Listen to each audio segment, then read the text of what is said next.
Hello there, dear friends, and welcome once again to the Relaxed Fantasy Review. On this channel, we spend our time reviewing fantasy of all sorts, from books to movies to video games, and having a look at the characters within, and seeing how we would apply them in the tabletop game Dungeons & Dragons 5th Edition. Today, though, we're going to be looking at a core mechanic of D&D itself, specifically the class known as the Fighter, one of the oldest and most well-loved classes in all of tabletop gaming. The Fighter is everything from the tank, the sword swinger, the armor wearer. They also can be archers and tacticians. They are the melee class, the classic and the old good original. But how do their mechanics work in 5th edition? Let's have a look. The fighter starts with a hit die of D10, the second highest in the game, second only to the barbarian, and that means that they've got the hit points necessary to stand up front and fight with the best of them. This gets a 9 out of 10. Fighters can use all forms of armor and all forms of weapons. Light, medium, heavy, shields, martial, simple, ranged, melee, they can do it all. This is where they shine. Both their armor and their weapon class gets a 10 out of 10 from me. They do not, however, get any tool proficiencies at the start, so 5 out of 10 there. No buff. Their saving throws are Strength and Constitution. Strength's actually, in my opinion, one of the least useful saving throws in the game to be proficient in, but Constitution's a pretty good one, so I give them a 7 out of 10 and a 9 out of 10 for those. Skills. They get 2 extra skills, but they also get to pick from a list of 8. Fighters have a decent selection there. So 8 out of 10 and 8 out of 10 for those two. Then comes the good stuff, fighting style. Fighting style is a great opportunity for you to customize your fighter. They can be almost any kind of fighting style. Great weapons, archery, special defense, armor. They even have fighting styles that allow them to take extra cantrips, or to use one-handed weapons specifically, or shields or two-handed weapons, dual wielding. It really comes down to, if you can imagine a type of fighting, there's probably a fighting style for it. The fighting styles don't add a whole lot. They make you a little more accurate, do a little extra damage, give you a little bit of extra AC, but considering that you get these and they just buff you in whatever style of fighting you want to do, they get a 9 out of 10 for being useful pretty much all the time.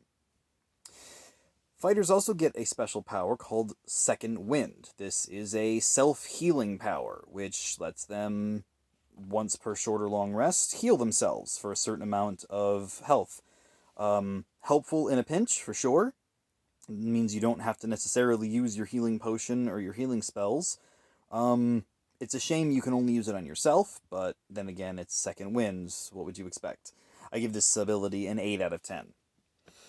Now, the fighter is also known for being able to lay down so much damage in a single turn, and this is largely due to their power Action Surge. Once per rest, they get to use this power, which allows them to do 2 actions in a turn. Pretty much all characters are limited to an action, a bonus action, and then a reaction on someone else's turn. But Action Surge allows you to take 2 actions.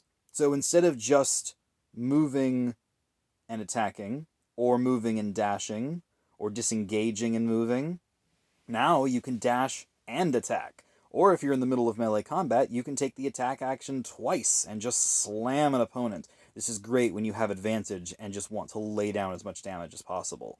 This power is pivotal to the fighters at their best, and it gets a 10 out of 10 from me. The other thing fighters have that no other class does is they get 7 ability score improvements between 1 and 20, as compared to the 5 that almost everyone else gets. This means that not only can they buff up their stats if they so desire, but they get to pick extra feats as well. 10 out of 10. There is no class that's better at buffing up their numbers. The other thing they get that no one else really gets is extra attack. Now, plenty of other classes get extra attack, but fighters, throughout their 1 through 20 career, get extra attack 3 times.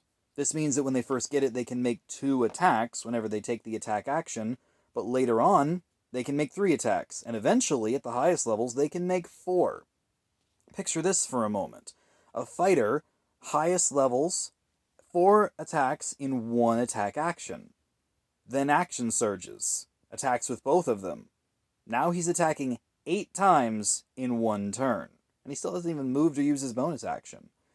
You can't go wrong with extra attack, but when you have 4 attacks instead of just the 1, you're unbeatable. This is the best way a person can face down their opponents in melee combat, and it lays down so much damage in that 1 turn that you can one-shot a lot of creatures with this power.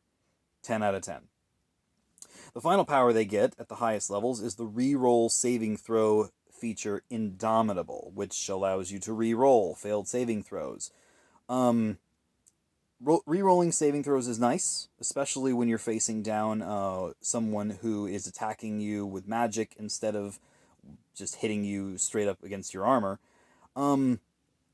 It's a little bit limited, because it only really comes into play when you have to resist an effect. So I give it an 8 out of 10. Not bad, but certainly not the best thing the fighter can do. And that's about it. The fighter is actually quite a simple class, but what it does incredibly well.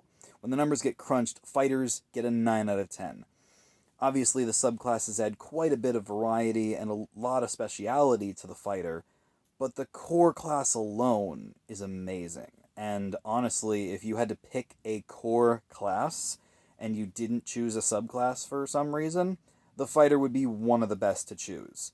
Not complex, not overbearing, just raw, unadulterated power. And honestly, it doesn't get much better than that. This has been the Relaxed Fantasy Review. If you enjoyed the video, please leave a like and subscribe down below. And let me know in the comments if you've had any interesting experiences. Let me know what you would use an action surge for other than attacking a bunch. What cool situations could you come up with that 2 actions in 1 turn would be really, really handy? Have a good one, my friends.